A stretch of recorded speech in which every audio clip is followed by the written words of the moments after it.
What? This guy. It's fine. Hello, Internet. Welcome to another episode of Stay Indoors, the GeekGarden discussion podcast. I am your moderator, Kelly. Drinking the coffee is Sean. Coffee. And Brandon. Water. Drinking water. And Brandon is there also. I'm the moderator, Kelly. Drink coffee, Sean. Brandon. Also, Brandon's here. That's how you introduce Brandon. Thanks. We apologize Happy in to be advance about the fact that we're probably going to be sweating. We're probably going to be dripping. I didn't know. Arms are sweaty. Knees Great. weak. Mom's spaghetti. They might not be. Not talking about E3. We're not ready. They might not be able to tell that we're sweaty, but now they know. Well, they'll see that telltale sheen. What? Martin Sheen's gonna be in this? I wish. You never told me one of the Sheens. was We gonna be try. Charlie or we Martin? try way too hard. Can we stop? We're reaching out for some good guests. Try way too hard to get that Sheen guest star. Joke. What joke? Martin Sheen is not. What are we talking about We're today, gonna stay Kelly? focused here. So there wasn't a lot of big news for super interests us. So I think we'll maybe try to get that out of the way first. One thing is Red Dead Redemption 2 was delayed. Yes. It was delayed, eh? Yeah. From what was the original release? It was date? originally going to be in, I believe, fall 2017, and has been pushed to sometime after April 1st of 2018. Oh, okay. So like a 6-month pushback. At least. Yeah. That's Cool. not so bad. Wasn't anything else recently pushed back that I'm thinking of? I mean, stuff gets delayed all the time. I can't think of any other thing big specifically. But I was wondering your guys' thoughts as far as the Red Dead Redemption 2 delay. Good or bad thing? How do you feel about it? I think in most cases, it's like if you're gonna take more time to make the game better, like do it. Yeah, I mean, obviously, like, take the time you need to make the game. Do your best. It sucks, like, just as a consumer, you're like, I want it now. But as much as I want it now, I don't want it in a condition that is not good. I heard a thought that it might be due to a possible Scorpio release that they delayed it. That Microsoft might be planning on launching or talking about their Scorpio project at E3, and then it's going to come out. They're definitely like talking about Scorpio at E3. Christmas or like spring of next year, and then that's why Red Dead was delayed Delayed to be like a launch to be part of Scorpio. availability. That was a thought I heard while kind of like reading up on the subject, but yeah, I don't know. Yeah, again, I'm cool with it being delayed. That sounds like possible because like if a game, because Scorpio's whole thing is basically like we're the console with the best specs, right? So, and Next generation. and like The next and this is the generation. first Rockstar made a point of pointing out that like this is the first Rockstar game being made like for the new generation of consoles. Yeah. Because like GTA 5 was released on the older generation. Yeah. And then also made for this And they got a generation. port, yeah. So this is the first Rockstar game that we're getting that's like made for the Xbox One and the PS4. Yeah, that's also what we're seeing with like Destiny 2 as well. Like, So if there's gonna be, if they're already in a window of like delays, then I wouldn't be surprised if there's some kind of conversation because Rockstar's known for that like big world and that graphical fidelity and everything, right? So yeah, I could totally see some backdoor deal where like some timed exclusivity or some kind of like extra content launch on Scorpio or whatever we get. Do you guys think this might also have anything to do with Mass Effect Andromeda? Because we're talking about two very big open world kind of games both from publishers with a pretty big pedigree, and Andromeda could have stood a bigger delay.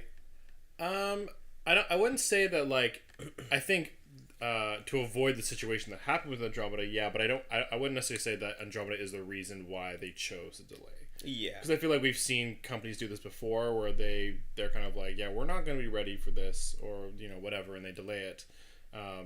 So I'd be surprised if Andromeda was what made them delay, but I agree that what happened to Andromeda is why they would do that. Well, I don't know the sales specs on like Andromeda. Did it like sell particularly poorly? I actually don't have that information readily available. I can try to find it. As far as I'm concerned, I don't think it did, because like a lot of people discovered the problems with it like post launch, obviously, and a lot of people dived into it coming out of Mass Effect 3 and were like, "Woo, let's get another one." Well, it was a lot of the review copies that went out that I remember hearing about that were like, "This is a fucking problem. This is a huge thing," and it's the main reason I didn't buy the game at all. Yeah. Because like part of the reason I play Mass Effect in general was just like I really like the conversation system, and I really like to engage in those conversations and talk to the characters and get to know who they were, and then like sure, go shoot things and be in space and woo, but like woo, but like that wasn't the reason I got into it. The reason I was entranced by the world was because of the animation system. So I think maybe just like Rockstar, maybe it was just like the general reasons for Rockstar delaying, like, oh, we encountered a pretty huge bug, it's going to take some time to fix, we're not along schedule, like we're realizing, like, you know, like they said what, in about a year they're going to have it out. When was the original release date? The original release date was fall of 2017, so like in a few months.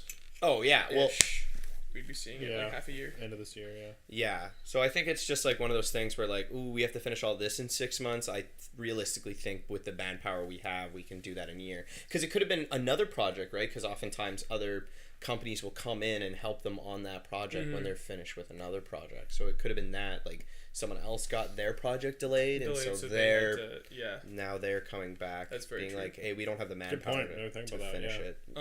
I did just find that apparently I didn't like look into anything specific, but quick headlines and stuff that I was grabbing were saying that the sales for Mass Effect Andromeda were underwhelming. Or what they expected. I remember hearing something about them putting Andromeda sort of on ice for a little bit, like sort of taking their time, not necessarily pumping out the next one. So yeah, I would agree that I don't know if like that specifically was an issue, because Rockstar is a company that has their own pedigree and they have their own reputation and they know what they're doing. Yeah. I didn't play GTA 5. You played it a bit. I did play quite a bit of GTA 5, not on the new console. Yeah. How was it at launch though? Was it like... I didn't play it at launch. Oh no? Like I waited almost 6 months after it was out. Like quite a lot of DLC was already out, because there was that whole thing with GTA 5 that like they were talking about the online coming out, and they're like, we're gonna have GTA 5 online, and then it was like, it's coming soon. It was kind of a coming soon for a long time. I remember that. Yeah, and it was a coming soon for like what, 6, 7, 8 months. I don't remember the exact date. That's just kind of what I imagine it to being. It wasn't like at launch. And then I finally played it like maybe 6 months after I think the online came out even. Okay. And I had a blast with it though. Like GTA 5, it played relatively smoothly. I never finished it. It was a little too sporadic with its characters going all over the place that I'm like, it didn't have the same focus that I think 4 did, which is the only other GTA I played. I much rather preferred the Red Dead Redemption. I thought that was a much more streamlined, much more interesting story. Well, that's an interesting thing too, because we know that there's going to be like, there was online already in Red Dead Redemption. Yeah. But we know that that's going to be a big focus, especially because like GTA Online has been such a big moneymaker. I was going to say, the GTA 5 Online is insanely huge. Like, it's just this giant sandbox of like, do whatever you want, heist things, blow things up, like whatever. Yeah. And a lot of people speculate that they're going to try and do a very open-minded online experience with Red Dead as well. Well, there's going to be some kind of like posses and gangs and like however that ends up working, right? Which would be so much fun. And, I think it sounds really cool, and I think that is also possibly a large part of the delay, right? Like there's something that they're doing with their online or whatever it is that like we don't really know about. Maybe they'll talk about it at E3. We don't know. Yeah. But there's something that they're like, we have to figure out how this even works.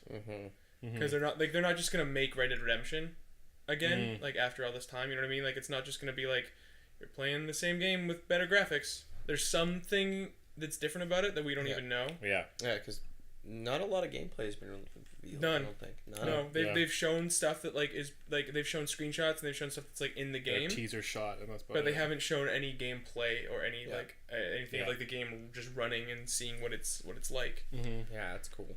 I mean, like it's gonna be awesome, and if the online's anything like GTA 5's online was, like, I mean, it can't obviously be exactly the same, but if it's even close a little bit, it'll be a blast. That's a question, because like I've seen all kinds of like crazy stuff from GTA 5 Online, like the stuff that you can do. Like, there's obviously like the more structured stuff of the heist or whatever, but there's like the weird upside down roads that people build, and like it's all that stuff. What do you think the tone for Red Dead Redemption would be? Because I feel like they're crafting a very specific world. With RDR, that, like, I feel like if you could like if your horses can fly in the online, like it's a weird.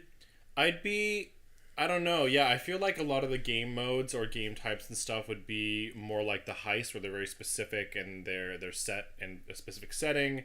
It's a bank. There's whatever.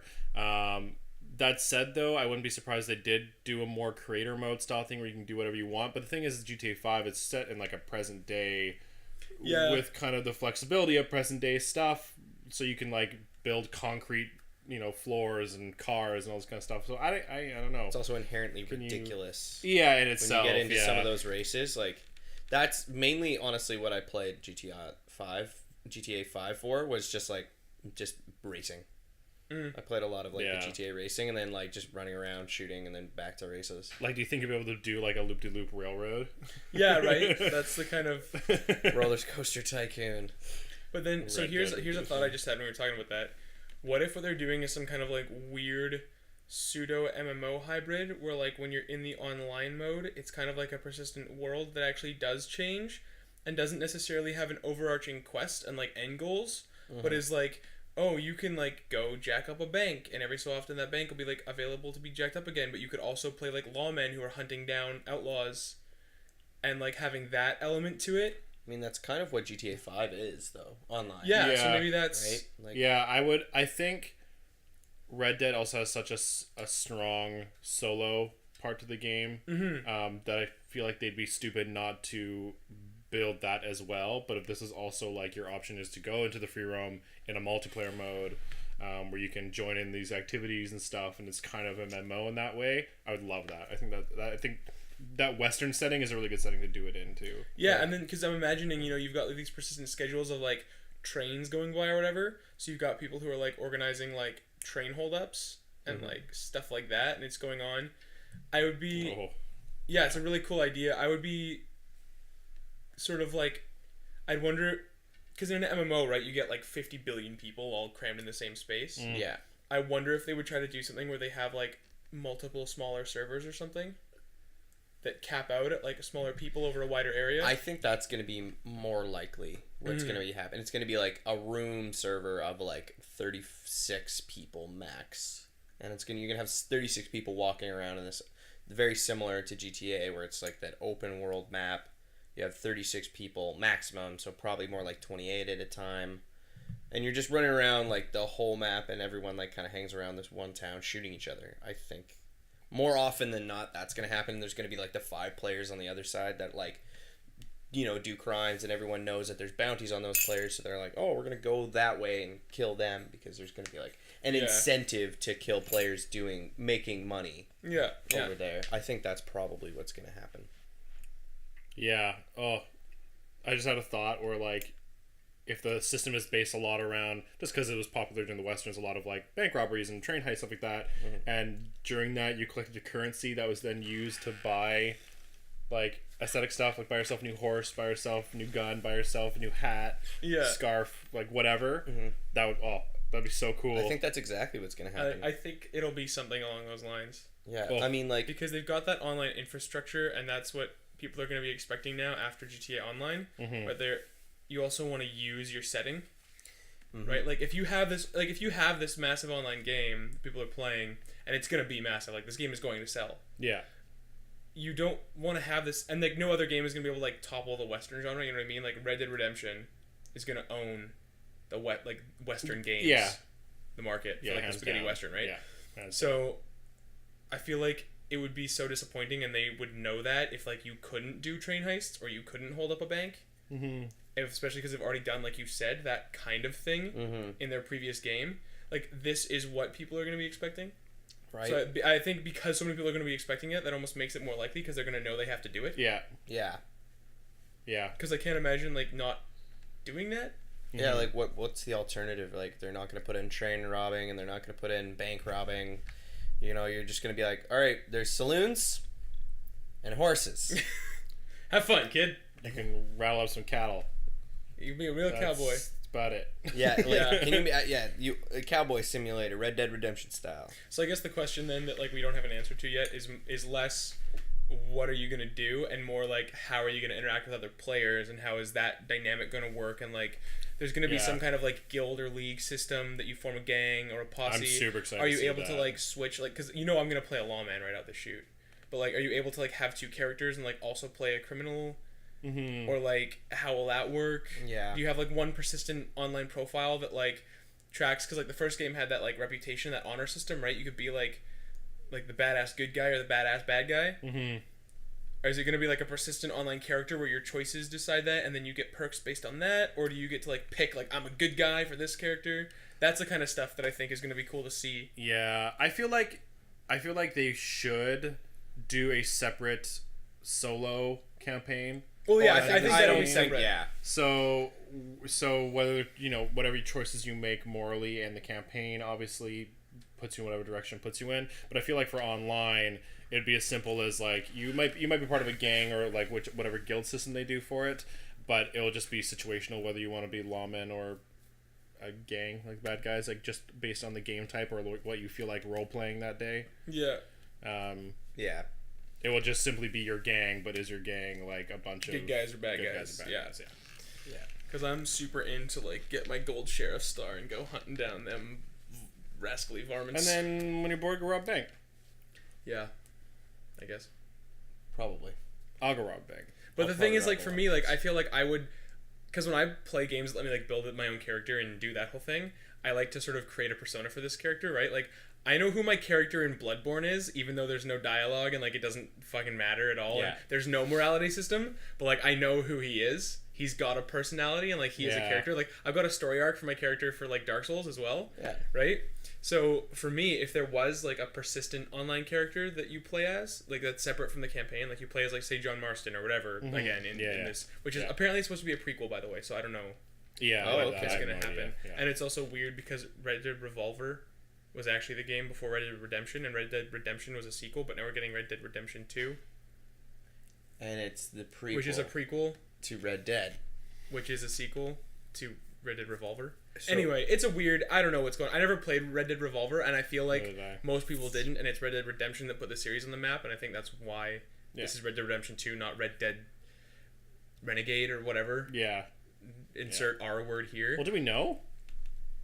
Like what the is it Red Dead Redemption? I'm pretty 2? sure We it's know? so far it's just been called Red Dead Redemption 2, and they haven't said that that's a working title or anything. I wouldn't be shocked if they came out with a different title, but I just wish- like all the hype before. Yeah, they and that's just actually a use- good marketing strategy. I hadn't Yeah. thought about that, but like, yeah, it's Red Dead Redemption 2, but then like on the box it's called Red Dead Renegade or whatever, Yeah. right? Well, I would like a different Red Dead something because Redemption was the whole plot Of that of game. that game. So to like make a second game also like And, then- actually, I made it as a joke, but if it is a prequel and you're still John Marston before he has his redemption, Red Dead Renegade might actually work as a title, and I actually kind of like it now that I've said it a couple knows? times.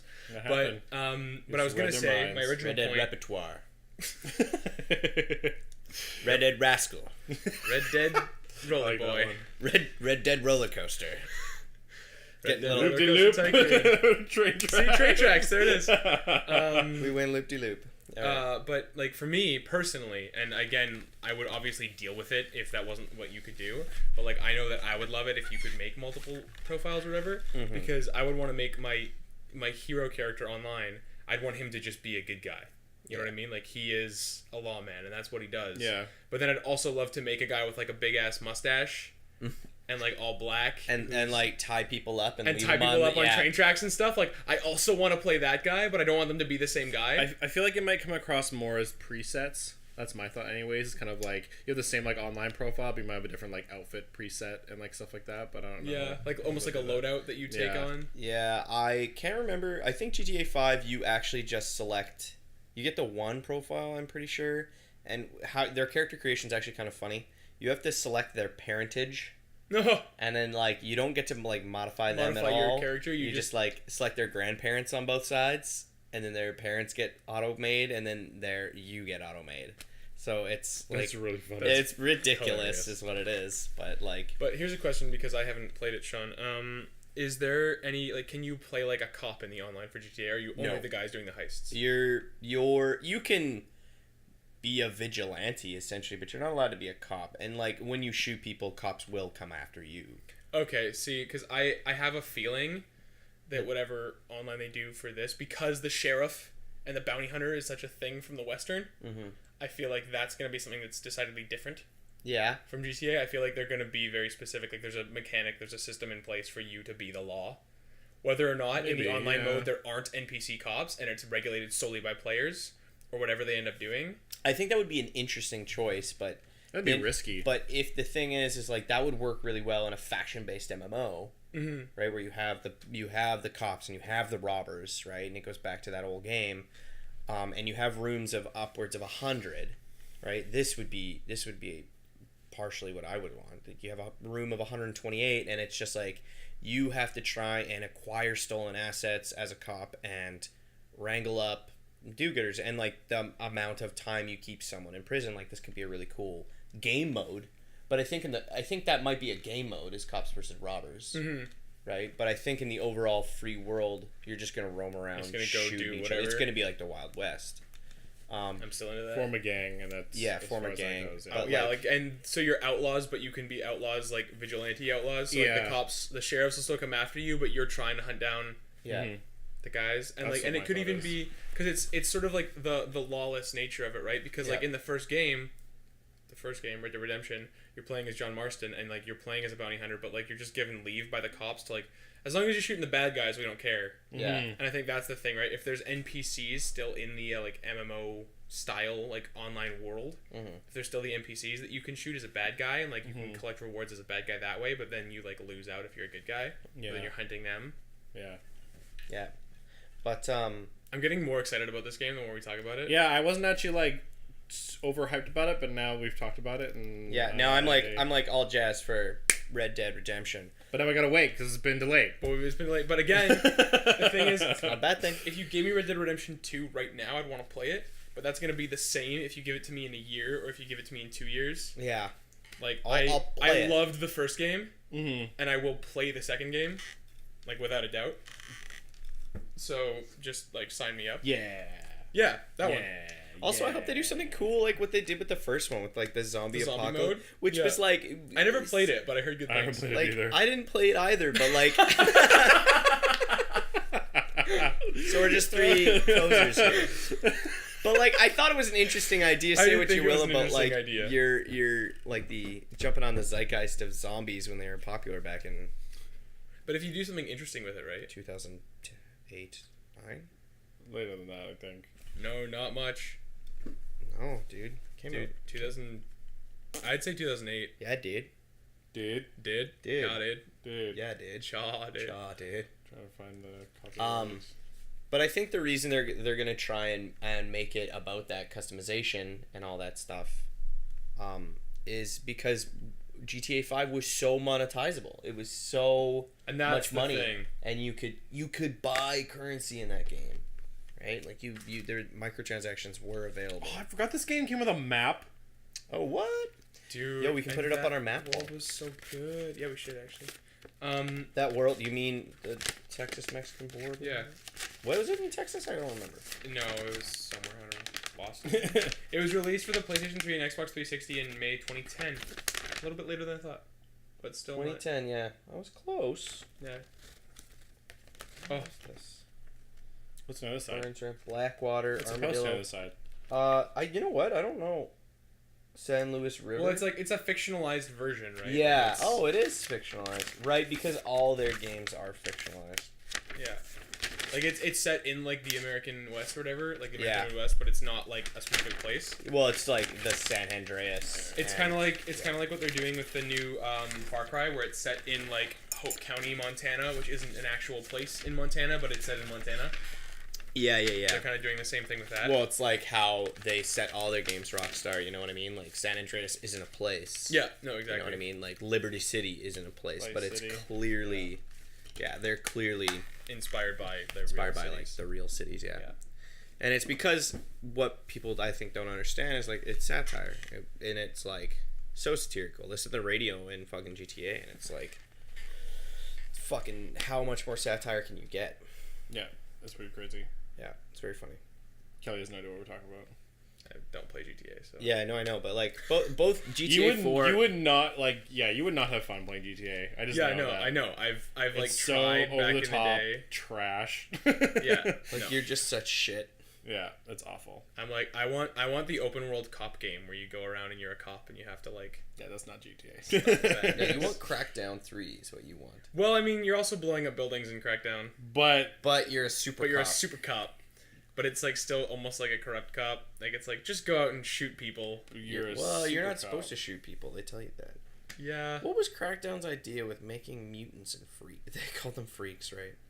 Like you had to blow up a bunch of mutants. I thought that was a weird way to go with the gameplay. But hey, what do I know? Yeah, I don't know. We're hoping to see Crackdown 3 at E3, so we'll talk about it next week. Cool. For Yeah, our pre-E3 show. pre-3. The pre-3 show. But yeah, so I want to talk about Far Cry 5 because I haven't played the previous Far Cries. Neither have I. I know that you've played at least some of them. I played almost all of them. There you go. You're the main man right now. I own 2. But Have you played 2? Nope. the biggest thing for me Two's is that good. it's one of those games like I'm always moderately interested in, and it's just a pick your battles scenario where I'm like, I just have too much of a backlog of games that I'm slightly more interested in playing. Yeah. So Far Cry 5 is like Far Cry in general has always been this thing where I'm like, Far Cry Primal looked really cool, and I almost played it, and I was like, there's something else. Like it was like Zelda's coming out in whenever, or like this is out, or the Dark Souls 3 DLC dropped, or like whatever it was. Right? There's always just that one thing that's just a little bit more important on my list. Yeah. But I've always, because Far Cry 3 was the one with the guy in the pink suit that's like famous, right? No, that's 4. No, that's 4. Oh, that's 4. It was 3 was the dude with the mohawk and the tank top. That was the game that kind of put Far Cry on the map. That's the one Yeah. that sold the best. That's the one that people played the most. That's kind of the Red Dead Redemption scenario where like there were games before it, but Far Cry 3 Yeah. is kind of the start of like the modern Far Yeah. Cry craze. Yeah. Far Cry 2 was a cult classic. Like everyone who played Far Cry 2 loved it. Far Cry 1 came out so goddamn long ago that like no everybody who's played it, like the game looks almost nothing from what it looks like now. Like if you go back and play Far Cry 1, it's like it's different in its tone, in like the character, like there's cutscenes where you see your character, and now when you jump to Far Cry 2 and Far Cry 3, you don't, it's all first person, every cutscene's first person. Yeah. Your character is much different, but like you play like an 80s action hero basically in the first one named Jack Carver. And you're like with this dame, and your boat gets blown up, and then it turns weird and supernatural. And then like the other games, you get like mutant beast powers where you can like rip people apart with claws, and you can see people through walls. It gets weird. It's always I think that's kind of been Far Cry's thing, right? Is that it's kind of like a shooter survival style game, but with a twist. There's always something that they throw into it that's there. No, not really. Far Cry 2 was like a much... Okay, so this is the problem with Far Cry. Like, I also watched a video about Far Cry today, but like... Topical. But like, it was so weird. But like, Far Cry 2 is a much more grounded story. You're in Africa, your guns jam and break, they're dirty, your car breaks down, you're vulnerable, you have malaria, so you constantly have to take pills, so you have to buy your pills. You know, you have to buy weapons that won't break as often, because your guns jam, and then you have to spend time unjamming them. And like, you are a person in a war zone in Far Cry 2. That actually sounds really cool. It is a really good game. That's why.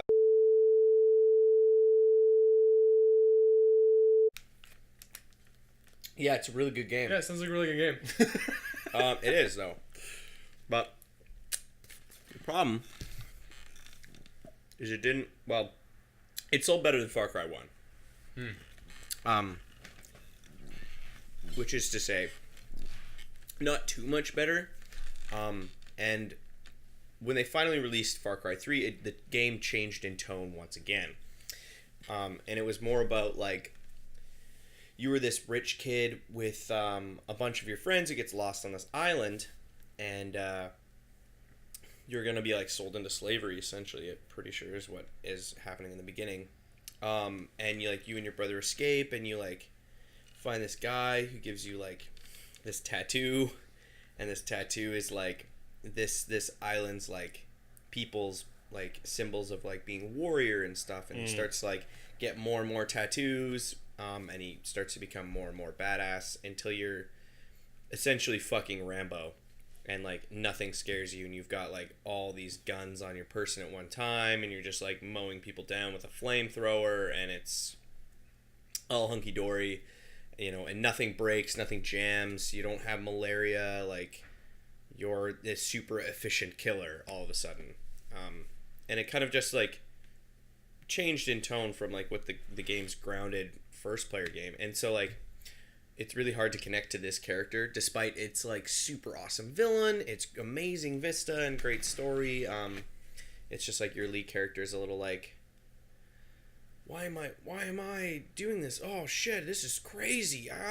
You know, and I'm like, you just killed like 50 people a second ago. Why are you freaking out about this? It's like the Uncharted problem. Yeah, right? You know, it's like, it's also like the Tomb Raider problem that they talked about, how like she like struggles really so much in her first like cutscene with her, where she kills somebody and she's like going through she has a really hard time, as anybody would, and then throughout the rest of the game she's just like murdering everyone and like pulling sticks out of her leg and then running 10 seconds later, and it's like, what is going on? Where'd that come from? Yeah, it's like, so it created a huge narrative dissonance. And then so I really enjoyed Far Cry 3 despite all its like problems that people had with it and like its narrative dissonance, sure. But then I played Far Cry 4, and it just was like the same game. It was like exactly the same as Far Cry 3. They're like, hey, it sold really well, let's do the exact same thing. And I'm like, but this time elephants. And I was like, okay, sure. Elephants are great, I guess. And its setting's super cool. Its villain's also really creepy. It's a lot of fun. But then I just stopped playing it because it was like, it's like I've already done this. I played Far Cry 3 already. I played Far Cry 3 twice, in fact. So I was like, why would I play this game again? And then Far Cry Primal sold even worse than Far Cry 4 did, which sold much worse than Far Cry 3. So it's like, I heard that game was like okay. Far Cry Primal? Yeah. Well, again, it's the same thing, but this time just with the... Hey, did you like the bow and arrow? Well... You got a lot of those. You got that now, a spear, too. You got... That's bow and arrows are real popular these days. I hear that bow and... Hey, you like that bow? You like that Katniss Everdeen? You like that Hawkeye? You like that Legolas? Hanzo? Like that Hanzo? Link of Time? Bow? Is that a Zelda thing? Yeah, he plays an archer. Anyway. Yep. So, Far Cry 5, I just hope there's also Blood Dragon, which was crazy. Yeah, and then Blood Dragon again. So it was like within a year of Far Cry 3 coming out, Blood Dragon came out, and again it was the same thing, but it was like super fun and nutso. And like 80s sci-fi. And like you're neon punk. Yeah, and you're fighting fucking like Tyrannosaurus Rexes and saber-tooth tigers that are like robotic, and it's crazy and it's great. And like, yeah, but so it's been going down, and like I hope with this kind of like idea of like Hope County, it worries me a little bit. Well, we should explain that in case anybody doesn't know. The basic sort of premise that they've shown off so far for Far Cry 5 is that, because I think pretty much all of the other ones have been like, oh, you're this outsider stranded in this foreign land, especially 3 and 4. They were both like an island, I believe. 3 was an island, 4 was in the Himalayas. Okay, but still very secluded. Yeah, there's sort of this culture going on that you're like not a part of, and gotta deal with it. We apologize for the mess that is Sean. That is Sean, not the one he made, but the one he is. Also, the zipper's upward on this cushion. I'm just gonna fix that guy. Put that in there. Anyways, I'm listening. So the what was I saying? Far Cry 5? Far Cry 5, the basic concept. What about, yeah. Oh, right. But one of the things that's like sort of critical for a Western audience or whatever, right, is we love to make foreigners the bad guys. Mm-hmm. That's like such a common thing that we do. And there's actually like a weird controversy going on right now. I don't want to get like super political about it because we're here to have a good time and have fun and like talk about the things that we love. But we will suppress our problems. there is We'll put it down in that dark place and close it up and never look at it. Is that what we're not supposed to do? Oh shit. But there's like a weird controversy going on right now where people are saying that Far Cry 5 is anti-white and that it's like against like anti-American and all this stuff because the bad guys in Far Cry 5 are like a hardcore, aggressive evangelical Christian community that's like a cult. Yeah. And they're indoctrinating people and forcing them into this like blood war. Do we know that it's a Christian? Well, it's not. It shares It uses some Christian imagery and shares like the church father. structure. It's the some kind of father, religious church. It's the religion itself is probably not Christianity in the game. Yeah. But it is very clearly It's influenced by. It's like the fake cities we're talking about. Like Yeah. it's Pseudo. Christianity, but it's not going to use that name. Yeah. Ironically, not to offend people, but they're offended. Like even their symbol, it's like it's a modified cross. Yeah. Yeah. You see in the trailer, Yes, it's yes, like it's it a is. cross-like shape. But I think it's actually an interesting thing where we're seeing that discomfort that we have with being confronted with things, right? Like Yeah, it's like these guys are clearly the bad guys. Like they're beating people up and kidnapping them and like Killing forcing these baptisms and stuff Mm-hmm. and forcing them into this like basically like religious blood war. Mm-hmm. But there's people who are like, oh, this is anti-American and this isn't normal behavior for Americans. Americans or like People. people. Like these are crazy villains, and we should be labeling But them they as such. feel, yeah. But they feel personally attacked Yeah, because it's set in America against Christians. where you're just fighting other Americans. It's not just us versus them, right? It's actually like this Yeah, battle it of takes place in ideology. Montana, doesn't it? Yeah, it's Montana. It's a fictional county in Montana. Yeah. And I just think that that's really interesting. I'm like, to super me. stoked about Because it. one of the things that I love about like video games is like we can be like, oh, like it's fun and you get a sword and you do whatever. One of the things that's also really cool about video games is the fact that you can like we were talking about it the other day with horror. Yeah. Where like Oh. because it's interactive, it can make you like confront things that like you can watch a movie and be like, oh, that character went through such a hard thing, but you play the game and you're like, I had to do a bad thing. Well- I'm a bad person. Oh. And so if you have this setting, right, where like And there's a lot of games that do that well though. So yeah, no, Just to I jump on that point. totally, but like, and like that interactivity is what's so cool about games. They can tell stories in ways and doing things that other media just can't. They just Yeah. can't do it. Yeah. But seeing the backlash to this is really interesting because I feel like it's that confrontation, right? Of people like I'm being told to go shoot white Christians now. Mm. And It's I like, well, think then that- don't play the game, Yeah, exactly. right? I'm sure it didn't like Far Cry 4 didn't really sell well for like people of Himalayan descent. Yeah, You know like what I because mean? they're just the bad guys. You know? Like, and that's the other thing is that double standard we have, where it's like it's okay as long as it's them, And it's not here, and it's not here. right? Yeah. It was like criticisms that were going on a lot of games for a while too, because of like the whole like terrorist scare, and then bad guys were just from the Middle East, Oh Yeah. yeah. right? And, And it's like- kind of that. The whole thing. Call of Duty Modern Warfare era Yeah. is just like Just- it's Well, just even that. like you think about Iron Man when that came out. Yep. Oh yeah. You know what I mean? Yeah. Like you have enemies, and it's just like But like, heaven forbid that there's like a white guy who's the villain. We can't have that. and then there was a white guy. Which is the nice twist. Which yeah, exactly. Which, like, in Iron Man specifically. yeah, and we didn't see that coming until like halfway. Now looking back at it, was very smart. Very progressive in Yeah. its I own thought it weird was way. cool. Yeah. super cool. Yeah. But yeah, I don't know what your guys' thoughts are on that, but I just find the setting really cool, and I'm super into that, and I love that sort of confrontation of our culture. That's sort of I love coming it. in that Oh, game. I love it so much. Yeah, I love seeing all those people get angry about it. It just it makes me It's so like, happy it's my inside. soul. I'm super excited. I want to beat up some dumb white people. I for sure know that this game's gonna sell the worst. Out of You think any- so? I honestly really do. I think it's gonna sell the worst, and there's a couple reasons why. Like we've had Far Cry games come out every franchise year. fatigue. Yeah, we're entering franchise fatigue. This feels like a little bit of a political play. Though, like, I think they knew that this is why they wanted to do it. They wanted to confront that. Hey, Ubisoft is like, hey, you know what? We've said a lot of games in other countries about killing other people. Let's set it here. And then there's that backlash, and I think they're going to lean more into that because it's an interesting narrative that I think they want to set up. But I think the offense and the boycott nature of that, like, how many people do you think from, like, parts of, like, America that are going to get offended at that? I think opposite, strictly because I've never wanted to play Far Cry and now I want to play Far Cry. Yeah. I Yeah, feel but there's a lot that's- of people who take this setting and the narrative and are kind of like, oh, I want to be part of this. That is anecdotal, though. We'll have to see, because I could see it going either way, because we're such a small sample size, and I haven't seen enough of the discussion. I like to think that a large portion of the video game community, though, is quite progressive. Not all of it is. Well, I mean, think about Gamergate. You know what I mean? Yeah, true, but play a lot of shitty play video games with a mic on and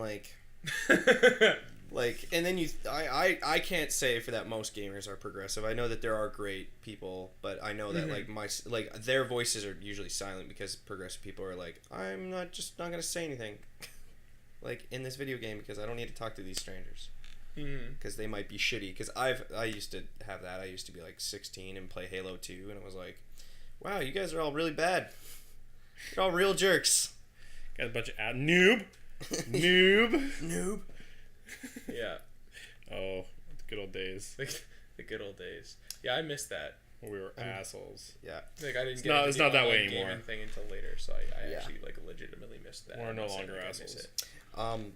But that being said, I am really excited for Far Cry 5. I think it's going to be cool, but I just hope it's not a lot of like climbing radio towers and exploring the map. I hope there's like an interesting way to explore the map like they did in Far Cry 2 when it was literally a map that you had to pull out with no gun and walk around with this map in real time. Something like that would be really cool, and I think it would be awesome if it was like a road map, you know what I mean? Like one of those things. Yeah. Give me a physical one. Yeah. How cool would that be if like the game didn't have an in-game map and you just had a map? But that won't happen because physical games don't sell anymore. Yeah, they don't sell anymore, exactly. People don't buy it digitally. And then there's that thing where like they could have it download to your phone, and like there's enough people where that would work, but there's people who like would be frustrated by that. It was like an app. Yeah. Yeah, people would just be like, I want a map in my hand. And like honestly, I should just start getting a map and like playing with a map in front of me on the table. Because that would be a lot of fun. Mm-hmm. It would be a lot of fun. No, it would be really, really cool. Because like I think you just like when you make video games, you need to make sure that the resources are also just in the game. Mm-hmm. Like the first Destiny. Yeah. That's a good segue. Talking about Destiny. To eventually. Never mind. It's fine. It's fine. It's fine. We don't own a Segway, dude. It's fine. We don't own a Segway. I wish we did. We should own a Segway. A lot faster. Get a Segway. Let's get around. Get around the house a lot faster. I need to borrow the Segway. Why? I'm going to the bathroom. Hold on, I got to shower. I gotta pee. I got to pee. I'll just have a quick shower. Hey, can I borrow the Segway? Why? I gotta switch discs on the PS4. Can you imagine just like across the living room? Oh no, I ran over the disc. Should have bought digital. Then I don't get a map. I need a map. Let's go to the store and get one. You're like, can I borrow the Segway? Oh man. Oh dear. Oh, it's broken. There's bits of disc in it. But maybe when you go into the game with in-game currency that you can either earn through difficult means or purchase with your credit card, you can then buy a map for extra money, like a microtransaction. Hey, here we go. Yeah. See, that was like a forced awkward segue, but at no, least it wasn't. Segue. It's fine. Continue. Yeah, so what do we think about like, micro? No, it's fine. You were going to talk about Destiny and like microtransactions, and I'm like, no, there's macrotransactions in Destiny. There are no microtransactions. But he didn't know that. He didn't know that. What's going on. It's fine. You got to grind in Destiny to get strange coins, so you can buy exotic weapons from stranger. At least I'm trying. The sequel's coming out. You can forget all those bad dreams. No, the sequel's going to be just the same. Probably. Although I am really stoked about the Warlock firepower. I'm also upset that they got rid of the other one. But now you get a fire sword that you can just fly around and let's wait for rain E3 fire. and see what they tell us. No, you get a new fire sword. You get a fire sword now. Okay, that's the Warlock. Cool. You can get a fire sword, guys. I love fire swords. So just when you thought Warlock was the overpowered class, yeah, it got more. And now it still is. But I do want to talk about microtransactions. It's kind of an ongoing discussion / debate, whatever, in games, but it is kind of coming back to the forefront again. We touched on it a little bit when we talked about For Honor. But it's coming back to the forefront a little bit right now because there's a new Overwatch event for the anniversary of Overwatch, and like if you ask me that it's been a year, that sounds crazy, but It's been it has. Overwatch's been out for a year. And it's a pretty event. It's a good event. It's pretty. They've got good skins. They've got good dance emotes. Good maps. They got good new maps. I guess they're just gonna be in the game now because that would be weird to take those away because it takes a while to build They them. got good uprise. Oh wait, they got rid of it. Yeah, so I want it back. Uprising? Yeah, I want the mode back. I know. I want to beat up some Null. How you feeling, Kelly? What's on your your thought brain? There's like a lot in my brain. And there's. You want a hug? I feel like this is gonna be kind of scattershot because I feel like there's a lot to talk about with microtransactions. How to do it right, how to do it wrong. Speaking of Halo, I will say this right now. My personal stance used to be that microtransactions are evil and they should die. Mm-hmm. It has changed for a couple reasons. The biggest one is that games cost a metric fuck ton of money to make nowadays. Bucket loads. They're really, really expensive, and they cost pretty much the same amount to purchase as they have for a long time. They're like a little bit more expensive. Well, now they used to be $60 in Canada. Now they're like $80, and that's over the course of like 10 years. Yeah, and the cost of making a big game like that has gone up at a much different rate. More people are involved in making video games. Yeah, so there are higher standards than there were 10 years ago. So into the idea that like there's some way for them to keep making money on a game. Mm-hmm. Especially if they are, and this is where it's kind of get messy because there isn't really a way to have this conversation in segments because it's all kind of interlocking. Yeah. So anytime you guys want to jump in with something, please let me know. Yeah, for sure. I have a couple of things that I think I actually have a news thing that you might not know about. But cool. I'll get my like main spiel out of the way and we'll do that. Yeah. But one of the issues, one of the terms that gets sort of used is fee to pay. And it's the idea that like a game is there almost solely to make money, and like you pay your $80 entry fee, and then you're expected to like keep continuously spending more money on it. Yeah. And like it's a big thing in a lot of online games and whatever. There's the debate between cosmetics and like pay to win mechanics. That something like a game like For Honor we touched on a little bit because it kind of has that element where like you can get it faster if you pay the money, but you can get it. Mm-hmm. Yeah. There are some games, nothing's coming to mind right now, but there are some games where you pay money for like objectively better things in like an online game. There's the cosmetic stuff, and then there's the whole issue with and it's the specific issue right now with For Honor. I mean, Overwatch. With Overwatch, is this. The idea of like the betting thing of like the randomized loot, randomized loot. Yeah. Yeah.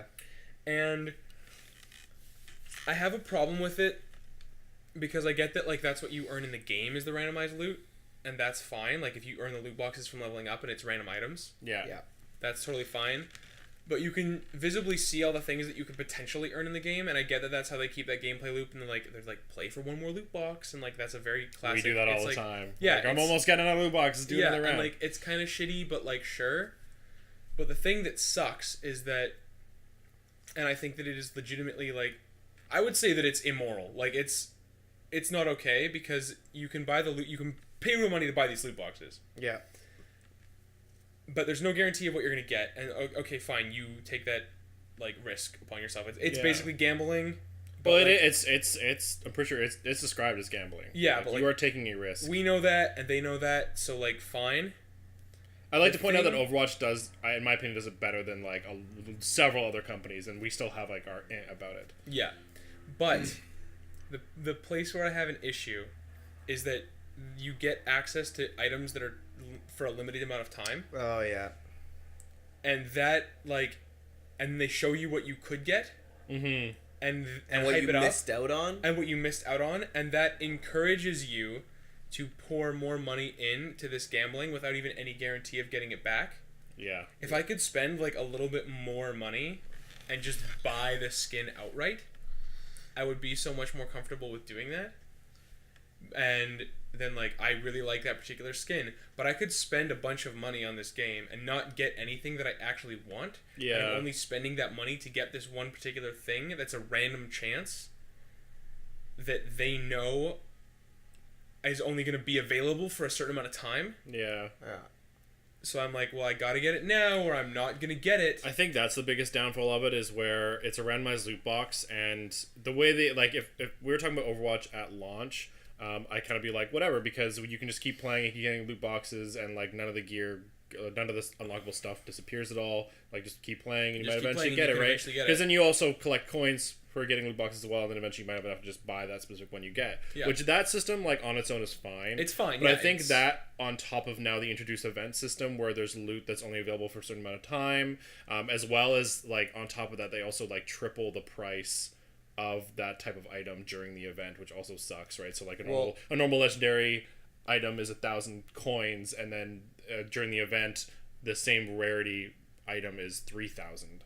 Yeah, and then when you get just coins from your drop, because sometimes when you get a random drop, you can just get coins. When you get a legendary drop of coins, it's half of a normal skin. Yeah. Which means it's like 1/8. Yeah. So there's 4 rarities. There's 1/6. common, uncommon, mystic, and legendary, I think. Or common, rare, mystic, and legendary. I think those are the 4 values. And you can get coins in any of those values. But all legendary items cost 1,000. But when you get a coin drop that's a legendary coin drop, you only get 500 coins. Yeah. So, yeah. And when you get a duplicate of a legendary, I think it's not even 500. I think it's like 250 or something. Which is just and that's insane. the other thing, is then there's also duplicates. And they don't... like, the amount of coins you get, like you said, is not commensurate with the rarity of the thing you're buying. Yeah. Or getting. Yeah. So... it's all just this trap of, like, just drop money on it, you'll get this cool thing, and there's no, like, progression system in the sense of, like, if I play Genji a lot, I'll get his skins, or if I play Reinhardt a lot, I'll get his skins. Yeah.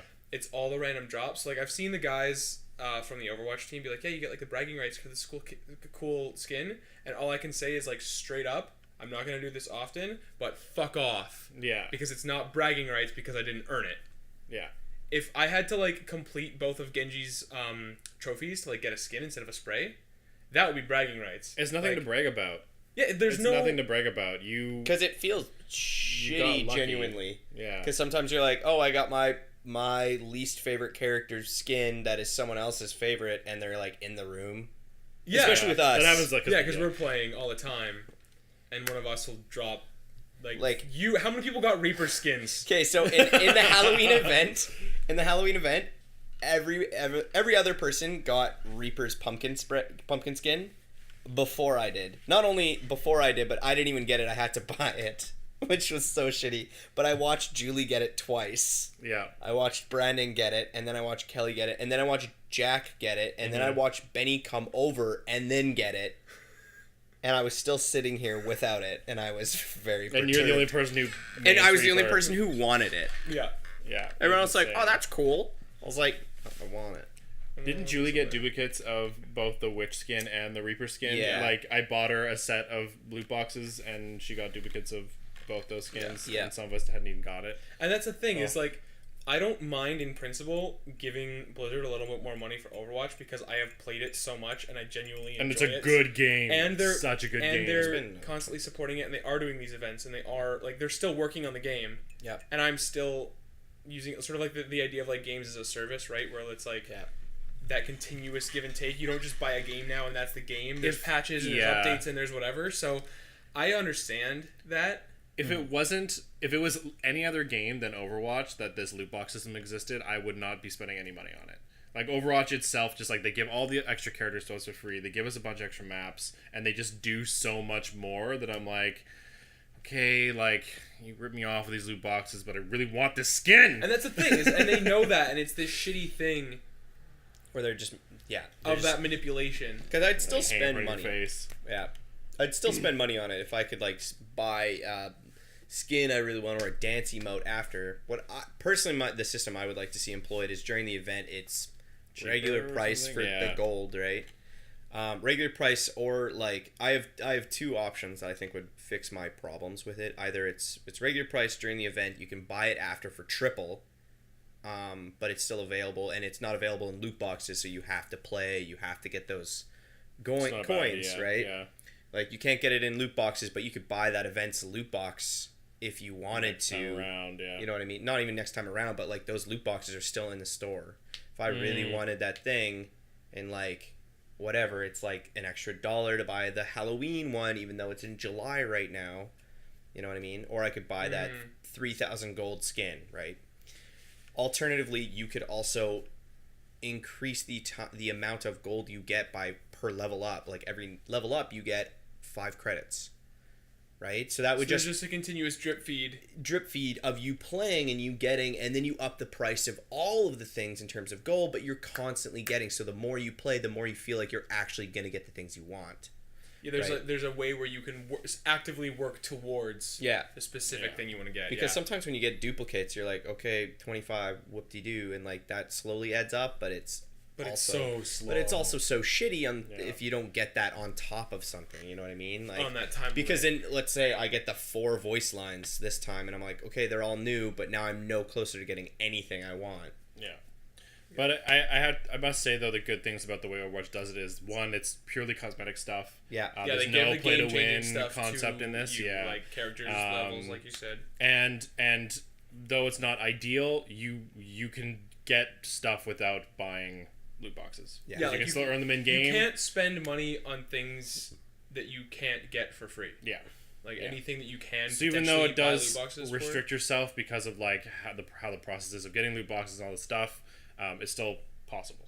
So I have to point that out because they do a good job at that point. No, that is very true. There are some games that like there's a lot of loot or even downloadable characters and stuff that there's no other way to get them other than just to buy them.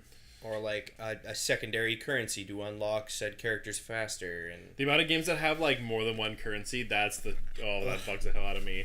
It's so confusing for a new player, first off. Well, actually, new players is something I wanted to talk about because that's one of the things that I had, and it was a big sort of issue, I guess, when Destiny 1 was releasing its like sort of Ultimate Edition, and they added stuff if you buy that mode. Oh, yeah. But I also feel like, can you imagine trying to get into Overwatch now?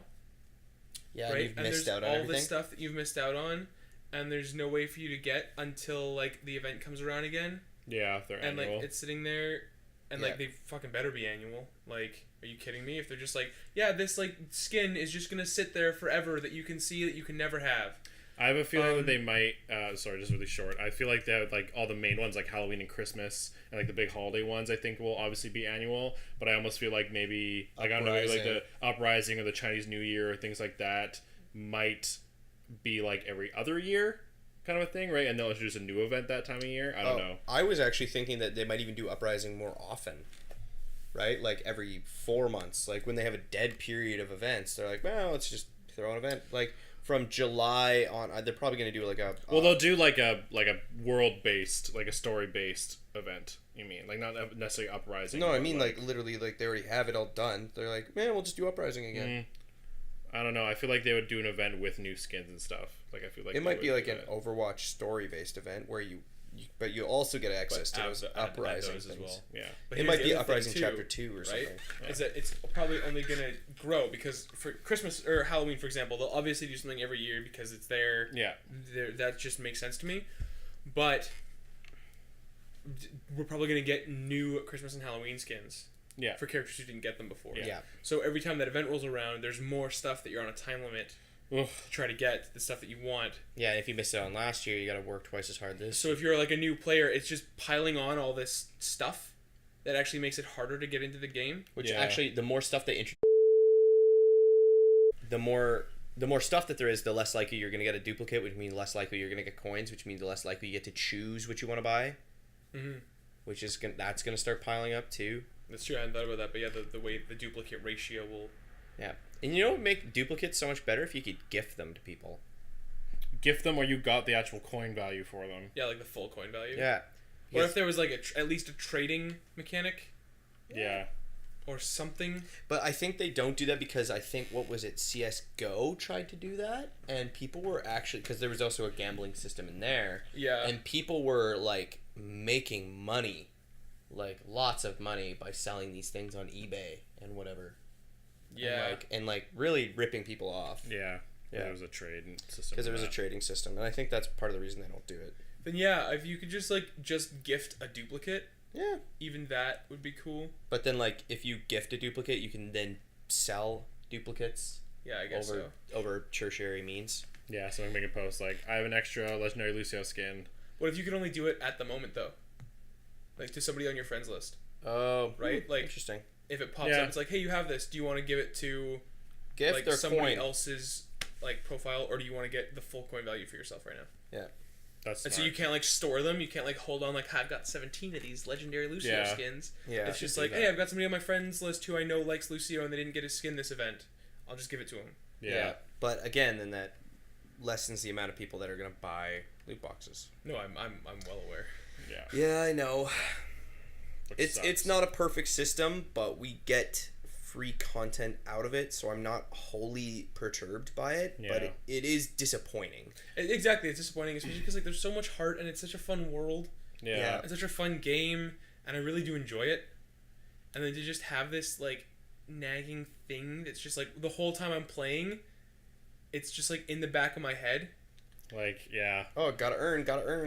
Yeah, it kind of creates a different sort of motivation to play that game. Yeah, I'm playing for the wrong reasons. Yeah, I think we all have a skin or two in this event where we're we want this event or want this skin really bad. I might strangle somebody if I don't get the Sentai. But the thing is that on the last day or two of the event, we're all probably I'll probably end up dropping $25-$30 just because I'm I want fucking skin. I'll probably end up spending $6 somewhere between now and the end of the event.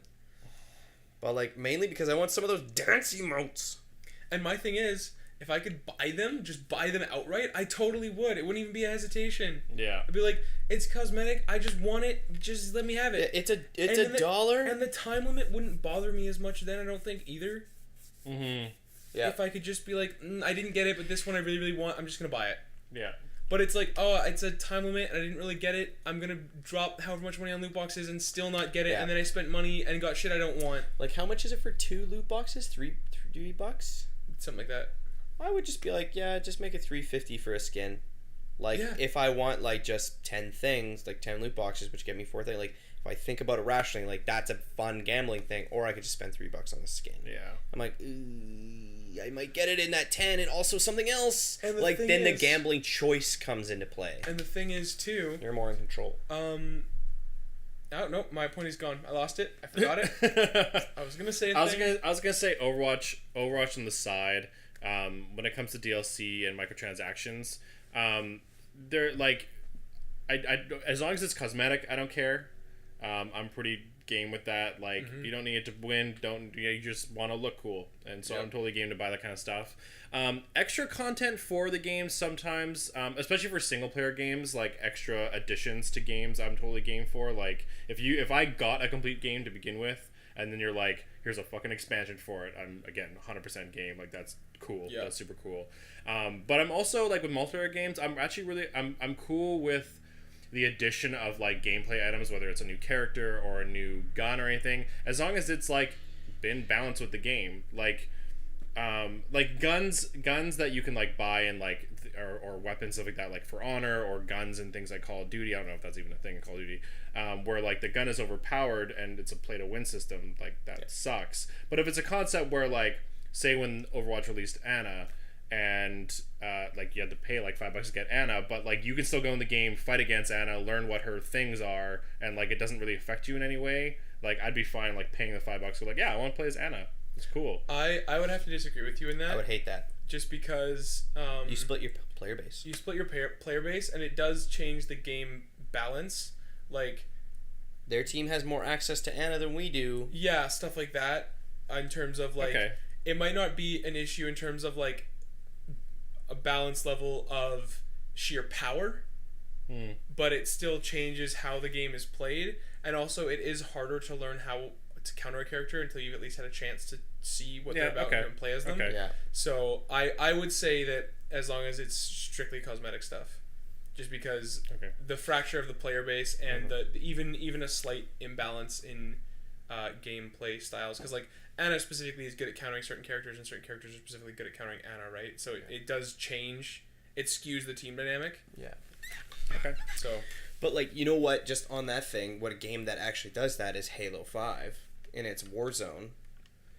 So like, neither of you really played Warzone that much. But basically, how Warzone works is like you as a player start off at this requisition level of 1, so you have an assault rifle and a pistol, and your team's trying to capture bases and destroy AI as well as the other team.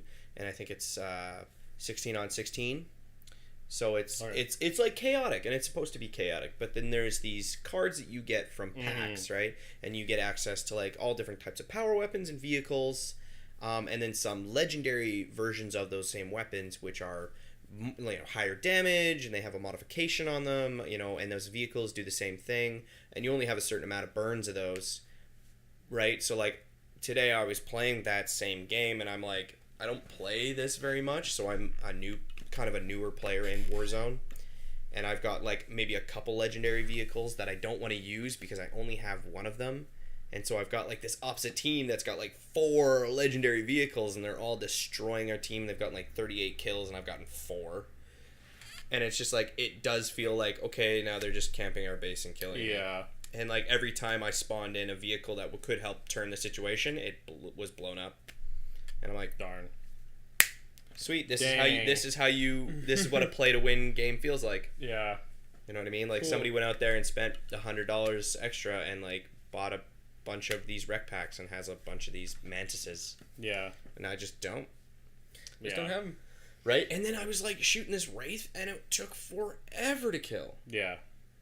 I was like, it should have been dead by now. So that's why I play arena. I think maybe the point I was trying to get, I think the point I was trying to get across is more from like a approach and moral kind of thing when it comes to microtransactions. Like, I think I agree that introducing a new character in a game that not everyone has access to will definitely imbalance. But if like the idea that like, like if one team doesn't have a tank and you can buy a tank, like clearly that tank is stronger than the weapons that the other team has, and that's a clear play to win situation. When with introducing a new character, though, it happens not necessarily what the intention is. Yeah. I mean, like, that's how games like League of Legends are played, and I'm not sure about Heroes of the Storm. I don't know if you have access to all the characters. Here's the Storm. Basically, like every month, they have 3 free-to-play characters. Yeah, that's and then you can buy whatever character you want. And I believe the 3 that are like available that month, they're like also cheaper for that month. I think, I can't remember. That's how League does it. Yeah. But basically, like when we started playing Here's the Storm for Overwatch reasons, like when it kind of introduced you to the game, you're like, oh, do you want to play attack, tank, or support or whatever? Those are the 3 characters that were available that month. So someone else who starts this month is going to have 3 different characters that it asks them to pick from at the beginning of the game. Yeah. And then you get the 1 free unlock for actually playing it. So like I have the dwarf tank dude because I picked him when I first started playing. But then that's another situation. Like I played League of Legends where you had 5 free heroes, and they rotate every week, and you get 1 free hero to unlock, and then there's like those 5 are also on sale. And I spent like, because it's free to game to play, I spent like $20 and I bought like 3 of the heroes I actually enjoyed playing for like the 3 months I played. That's the other thing, right? Is it's like the whole dynamic shifts when the game is free in the first place. Yeah. Then it's like, okay, well, this is all free, and I don't have to spend any money if I don't want to. And you can grind forever and unlock everything if you want to. But like, it was fun. Yeah. Like that I think is like a more consistent way to play. Because then you actually, I think it was a lot of fun for Lee, because like sometimes I'd run into a hero I'd never encountered before, and I was like, oh, this is interesting. But when it's like, oh, it's interesting, I fucking died there because I don't know how to deal with them. Sure. Yeah. But like when you have a roster like Overwatch where it's almost all playable, and then you have that 1 or 2 characters that aren't, that clearly fit into a strategy much better. Yeah. It would be a little awkward to not just be like, just give it to everybody. No, that's fair. Yeah. You know what I mean? It's going to be like the For Honor situation where everyone's going to kill you with the shinobi, and you're like, I really wish I could just play them and learn them. Oh, wait, you can. You can now. Yeah. Right. See, that's fine. That stuff I also don't mind. Like, if you've got like little incentives where it's like, hey, the season pass gets it for a week first, just to try them out, and like maybe for a week it'll throw off the balance a bit. Yeah. People don't know what they're up against, but after a week it'll settle itself out and it's fine. Yeah. I'm cool with that too, because like the characters that's are not free. a big bother. Yeah. But, and I will say, like, and that's actually a good example of why I don't think that would work. Because, like, when the Shinobi and the Centurion first were out for just, like, the season pass holders, they were just ridiculous because you had, like, a couple people who knew how to fight with them. Yeah. And a bunch of people who had no idea what they were about. Yeah, no, that's so fair. you just, like, roll up and murder people. Yeah. Like, I destroyed the first game. I was like, oh, the Shinobi's out. And I played the Shinobi. And I didn't even know what I was doing, but neither did anybody who was trying to fight me. So I just kept Fair attacking enough. people and flipping around and stuff. And I got like 17 kills and I died like twice and I was the top of the game. Yeah. And I'd never used the guy before, but nobody could Wow. fight me because Jeez. nobody else had the season pass, so they couldn't fight me at all. Oh, Yeah. brutal. And I think that would be the situation you'd encounter if that was sort of a common practice, right? Yeah. Of just Yeah. like, yeah, just Yeah. they have the character. Oh, you gotta watch out for Anna's grenade. I'm like, what the fuck is that? Why does it? What is it? What does Gotta it watch. do? What? How am I asleep? Oh, Anna sleeps people. Oh, that's great. Good. Thanks. Good to know. Yeah. Good to know. Do we have somebody who can do that? Nope. Nobody spent the $5 for Anna. So, and also you get the one person who, like, especially in Overwatch, where it's like you're switching characters mid game, Yeah. you don't really main somebody in Overwatch once you play it to like a certain level, right? Mm-hmm. So you're like, I spent $5 for Anna, and now also somebody else did, so I can't play her. Yeah. For one thing, or I spent the $5 for Anna, but it doesn't work in our team comp, so I feel like she's just sitting there wasted in my. It might. Yeah, I think that's very roster. specific to how fluid Overwatch is as a game. Yeah. But yes. No, obviously. agree, But I think yeah.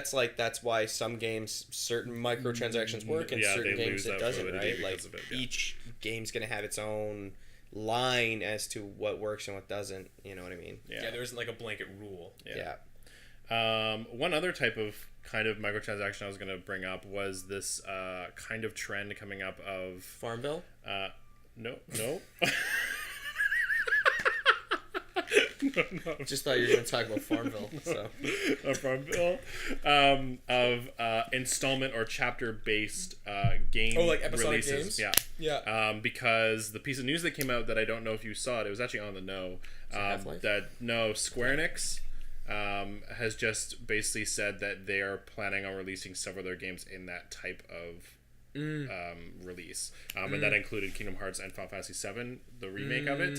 I knew about Final Fantasy. And so the person who was reporting on this also pointed out that might be the case for all of our Marvel games coming out with Square Enix. Oh, no. Yeah, and so it was very interesting because I believe the first game that kind of did it was Hitman. I can't remember Hitman something, and Hitman it's Absolution. gone. They stopped. It didn't work very well. Yeah, that's Yeah, it didn't work very well. But it's also interesting because games like Telltale games, the Batman one specifically, came out in kind of little chapters. It's a very different style of game. It's a very specific style of game. Yeah. But yeah, I just thought I'd bring that up. I don't think I'm a big fan of it, but I am weird about it.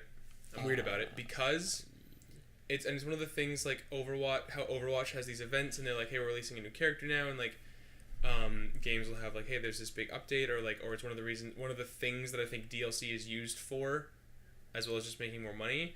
But games have become so big, both like games themselves and the industry, that like if you don't give people a reason to come back to even a game that they love, they will abandon it.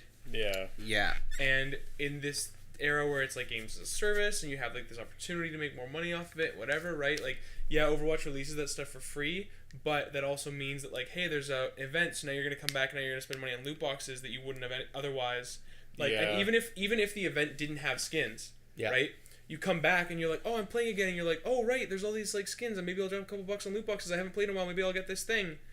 So, the games as episodic and releasing over time, you know, you play it that first bit and there isn't even enough for you to get sick of it yet. You like already want more. Mm-hmm. And then a couple months later they go like, now you can have that more, as opposed to like wait 7 years and you might get a sequel. Yeah. It's like play this like 6-hour thing and then play this other 5-hour thing and then play this 6-hour thing. I kind of understand what they're going for with this type of release, but I think it's a smart idea to do kind of like the main package with some expansions later, which several games have done. Yeah, a lot like of games do DLC it. as like the regular thing. But the episodic thing, yeah, I feel the same way where you play it, and especially a lot of these episodic games, you get a fairly small chunk at the get go, and you're like, oh, that's it. You gotta wait 2 months, 3 months for the next one, right?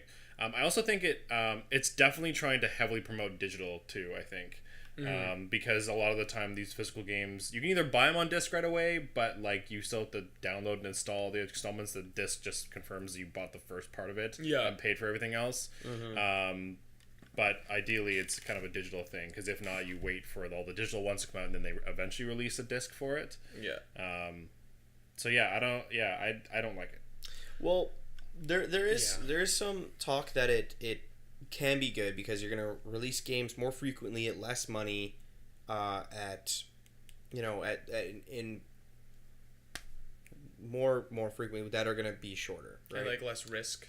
Less risk, in a sense too, because you can gauge the interest. You're like, okay, the first one sold this much, the next one probably isn't gonna waver too much on like the more or less side. Yeah.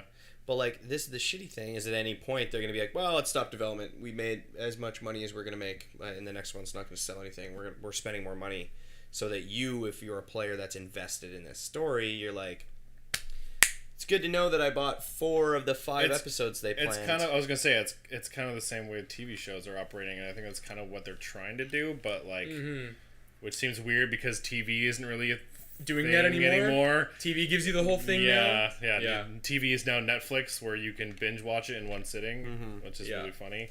I feel like they're trying to go for that, where it's, halfway through you can either decide to stop and like not stop paying for the expansions, or the developer can stop. Yeah, because that's kind of like what's happening with Hitman right now, where like people could have bought the whole game ahead of time, like you buy the season pass and that's like the whole game, right? Yeah. But they didn't do well enough with the first one, and now there's like talk of like, is season 2 going to come out, because Square Enix is selling IO, which is like the developer underneath them who actually made Hitman. And and they haven't released the second season or the second portion or whatever, the second episode of Hitman hasn't come out yet. Yeah. I think now the reports are that it is still continuing under development. IO let some people off, and the company is being sold, hopefully to somebody else, and like maybe they're taking the IP with them. I don't know, but like they're putting Hitman on ice for a little while, but they haven't finished. They haven't finished the game that people have already bought. People have paid for, and that's a weird place to be. Like that's not okay, and and this is kind of one of the first games to be like a sort of AAA release that's doing this model. Whoa. And if that's the precedent that we're setting, that does make me a little nervous. This has happened before though, and I'm talking about Half-Life 2, which Half-Life 2 was a fully made game. They finished and it was great. Then they released Half-Life 2 Episode 1, another great 6-hour installment, a lot of fun, some cool ideas, and then Half-Life 2 Episode 2 left on a cliffhanger and was supposed to. And then a year later was supposed to get Half-Life 2 Episode 3. That was in 2009, 2010. We got Episode 2. If that. So I've been waiting 7 years for Episode 3, which I'm pretty sure they're just making into a full-length game. If they make it at all. Valve seems to be allergic to the number 3. Yeah. Of its forms, so. This says 2007. Yeah, but that's like the original. Oh, yeah. So 2007 is when it came out. So that was 10 years ago. Yeah, okay, Yeah. Holy moly. That was 10 years ago. Yeah, no, and then, so, like, those are the things. It's like, they've dropped some products, but, like, still remain confident. I think Telltale is a completely different example because they already have a script, they already have a story. They're telling you they're all done. They're just and they're also a very specific type of game. Yeah, they're releasing it like a TV show. Because that's the type of entertainment it is. It's like a storytelling. And also, like, you can tell, like, and I'm not trying to knock Telltale at all, because, like, I never finished Wolf Among Us, but it was cool. Like, it was a cool game. Finish it. I know. But it's a cool game. Yeah. But, like, you can tell that as far as, like, budget goes, it's not on the level of something like Hitman. Yeah. Right? Like, it isn't as big of, like, a high-risk investment. Like, they can be reasonably confident because they have a certain fan base now for this kind of thing. Yeah. That they'll at least make their money back. I think the type of game definitely makes a difference, too.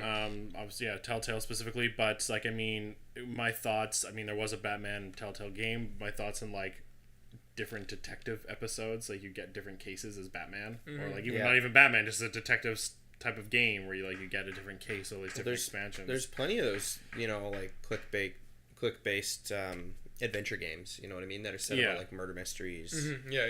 But I think like if that concept was to ever to work, it would work in that style of game. But the thing is, like, that's such a small window of what gaming has to offer.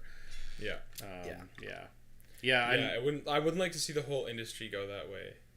And it also makes me scared. Like when I hear something like Square Enix is trying to split up their games like that, it makes me nervous about the narrative of the games. Because I mean, again, we're a little biased, but if Square Enix doing all these Marvel games for us, it makes my heart nervous. And you kind of makes me nervous. You know, we all want to get stoked and we want to see these good Marvel games. Nervousness. But if they're doing these episodes, like what's the narrative going to be like? Like what is the narrative that makes sense to go with these episodes? Yeah, and it's like, is it all like the first thing that comes to my mind obviously is like episode 1 is Captain America, episode 2 is Iron Man, episode 3 is Thor, episode 4 is Hulk. If it was that solid game, yeah. But then I'm like, is it really episodes or are they different games?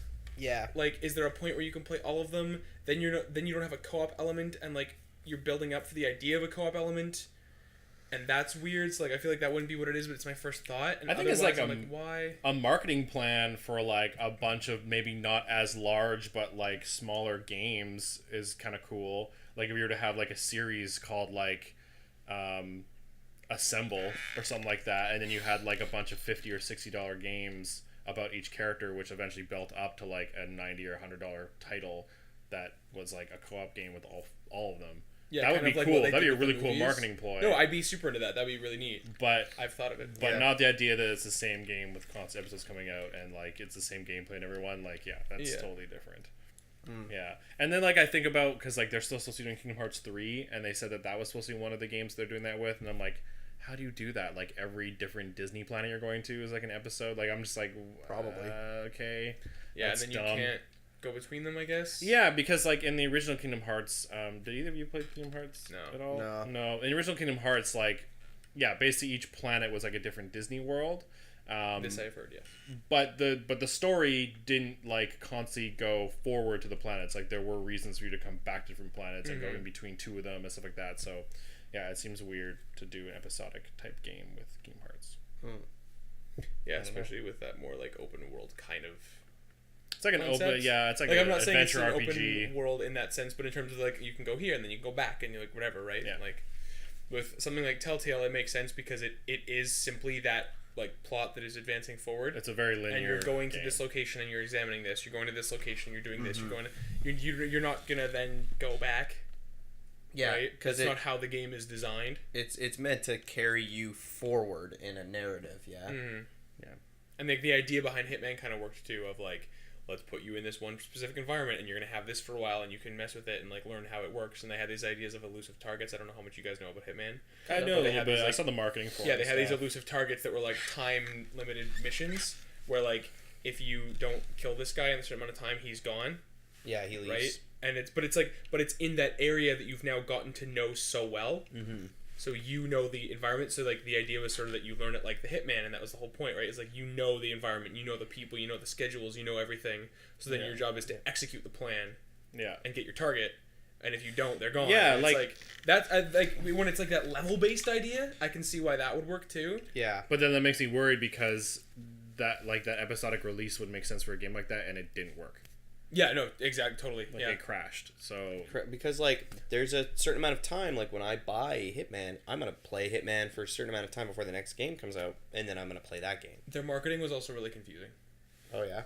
Because originally it was going to be a game, and then it was going to be episodic, and then there was a season pass, and there wasn't, and then they were refunding people because like they changed how they were saying the game was going to come out, and like there was just they weren't clear on what it was and what you were getting. And I think that's the issue. Digging themselves a hole. Because I think when the game comes out, it's like, hey, this is the game, and this is what you're gonna get. And if you're very clear in your marketing and your communication with people, that helps to alleviate that. And I think a lot of people were just like, as soon as like the first switcheroo had come, people were like out of Hitman, right? They were like, nope, and they stopped paying attention, even though the message improved. They already weren't paying attention, so they didn't get the message. So it didn't matter that it was a better message. Yeah, that's fair. And I think that if they come out and they say, like, for example, that Avengers thing, if they say, like, this is the Avengers project, Captain America's coming out first, then Iron Man, then Hulk, then whatever, we're going to get an Avengers game at the end. That's what's happening. Give us your money. People will say, okay. Yes. Yeah, you can have all of it. Get a plan, stick to it. Here's my credit card. But if they go like, hey, we're making an Avengers team-up game. Hey, we're actually making solo games first. Hey, it's all coming out at once. Hey, it's episodic. hey, now it's going to be different games. Hey, now it's actually all one game again. People have already stopped paying attention by the time you tell them the last part. On top of the overall confusion in the video games industry as it is, where games get canceled and delayed and shit all the time. Yeah. Yeah, and then I think there was also a delay somewhere in there with Hitman 2 that just like made it a bigger thing. Of course. I don't know why we're ever surprised when games get delayed. Like, just accept it. Games when get delayed. When a game is announced, that's not when it's coming out. It's coming out a year and a half later, at least. Or 10 years. Or 10 years, and it's still not out yet. We don't know that. Yeah. It's still not out. Last Guardian. Last Guardian. I have to play that still. Yeah, you do. I forgot about it. We all waited so long for it, and then we forgot about it. And then it came out, and I was like, what game is this? And then I was like, oh, it doesn't look good. I hear it's really frustrating. I still want to play it. But like in a weird, good way? No. Anybody have a final word? No. Farts. Farts. Did you want just one word? Yep. How many words did you want? I really hope the Avengers game is good. We're GeekGarden. Thanks for coming to hang out, guys. We're going to be putting out more podcasts every week.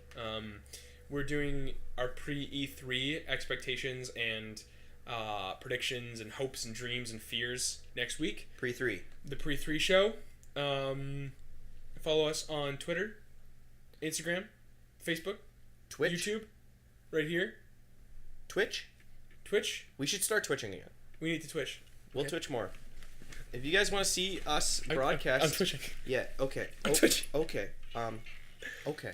Shh. It's okay. It's okay. We're GeekGarden, and these are my nerds. They're fucking nerds. Bye, Green Thumbs. You did it! Yeah. You did the green thumbs thing! Fuck off. Fuck on. Fuck on.